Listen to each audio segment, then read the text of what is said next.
2025 में गोल्ड नथ डिजाइन का नया ट्रेंड, रेपो रेट ने बदली बाजार की चाल। 2025 में महिलाओं के आभूषणों में सबसे ज्यादा ध्यान खींचने वाला आइटम रहा गोल्ड नथ। पारंपरिक और मॉडर्न डिजाइनों का मेल इस साल की खासियत बनी। लेकिन इन डिजाइनों की कीमतों पर जो असर पड़ा, उसका एक बड़ा कारण रहा देश की मौद्रिक नीति और खास तौर पर रेपो रेट।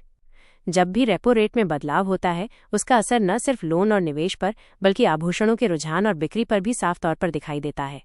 गोल्ड नथ डिजाइन्स की बढ़ती डिमांड, रेपो रेट का योगदान। घरेलू बाजार में नथ की मांग तेजी से बढ़ रही है, खासकर शादी और त्योहारों के मौसम में। 2025 में छोटे साइज की minimalist, gold nose rings, kundan जड़ित डिजाइन्स और साउथ इंडियन स्टाइल बेहद लोकप्रिय हुए हैं। इस ट्रेंड के पीछे रेपो रेट की स्थिरता ने बड़ा रोल निभाया है।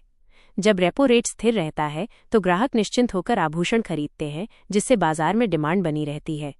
आज के दिन गोल्ड नथ की कीमतें कितनी हैं? रेपो रेट का सीधा प्रभाव। 2025 में गोल्ड नथ की कीमतें डिजाइन और वजन के अनुसार 6,500 रुपये से 40,000 रुपये तक के बीच हैं। इस मूल्य में बदलाव मुख्य रूप से रेपो रेट से जुड़ा हुआ है। जैसे जैसे रेपो रेट स्थिर रहता है, बाजार में सोने की कीमतें भी स्थिर होती हैं, जिससे ग्राहक बड़ी संख्या में नथ जैसी वस्तुएं खरीदने लगते हैं। रेपो रेट और सोने की कीमत का रिश्ता, कैसे नथ डिजाइन्स पर पड़ा असर? रेपो रेट यानी वो दर जिस पर बैंक आरबीआई से उधारी लेते हैं। जब रेपो रेट बढ़ता है तो बाजार में महंगाई का असर पड़ता है और लोग निवेश को लेकर सतर्क हो जाते हैं।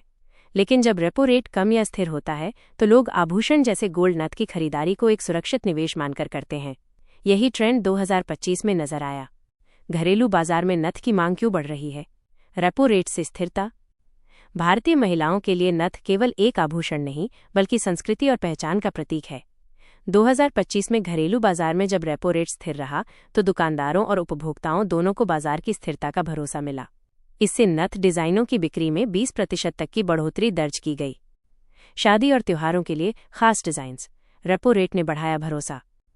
2025 में गोल्ड नथ के जो डिजाइन सबसे ज्यादा पसंद किए गए, उनमें शामिल हैं महाराष्ट्रीयन नथ, राजस्थानी बाली नथ, सिंगल स्टोन नथ और नोज पिन विथ चेन। ये सभी डिजाइन्स रेपो रेट की स्थिरता के कारण ग्राहकों की पहुंच में बने रहे, जिससे शादी के सीजन में जबरदस्त खरीदारी हुई। डिजाइनर्स की नई सोच, रेपो रेट ने दिया नवाचार को बढ़ावा। देश के प्रमुख ज्वेलरी ब्रांड्स और लोकल कारीगरों ने रेपो रेट की स्थिरता को देखते हुए नए डिजाइन्स लॉन्च किए हैं। क्योंकि ग्राहकों में भरोसा बना रहा, डिजाइनर्स को नए प्रयोग करने का मौका मिला। आज गोल्ड नथ में मोती, कुंदन और हल्के डिटेलिंग वाले डिजाइनों की भरमार है। ये रेपो रेट की सकारात्मक भूमिका को दर्शाता है। जूलर्स की मार्केटिंग रणनीति, रेपो रेट से प्रेरित बदलाव। 2025 में कई जूलर्स ने रेपो रेट की स्थिरता को भुनाते हुए नथ की ईएमआई पर स्कीम, गोल्ड सेविंग प्लान और डिजाइन कस्टमाइजेशन जैसे ऑफर शुरू किए।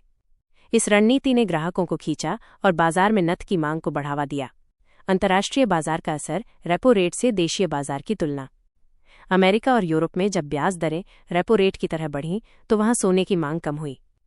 लेकिन भारत में जब रेपो रेट स्थिर रखा गया तो घरेलू बाजार ने गोल्ड नथ की बिक्री में मजबूती दिखाई। इससे ये साबित होता है कि भारतीय बाजार में रेपो रेट का सीधा असर ग्राहकों की मानसिकता पर होता है। निष्कर्ष, 2025 में गोल्ड नथ बनी हर महिला की पसंद, रेपो रेट से आई स्थिरता। 2025 का साल गोल्ड नथ डिजाइनों के लिए यादगार रहा। पारंपरिकता और आधुनिकता का मेल, साथ ही रेपो रेट की स्थिरता ने सोने के बाजार को नई ऊंचाइयों तक पहुंचाया। आज नथ सिर्फ एक गहना नहीं, बल्कि एक समझदारी भरा निवेश बन चुका है। और इसका श्रेय जाता है रेपो रेट की निर्णायक भूमिका को।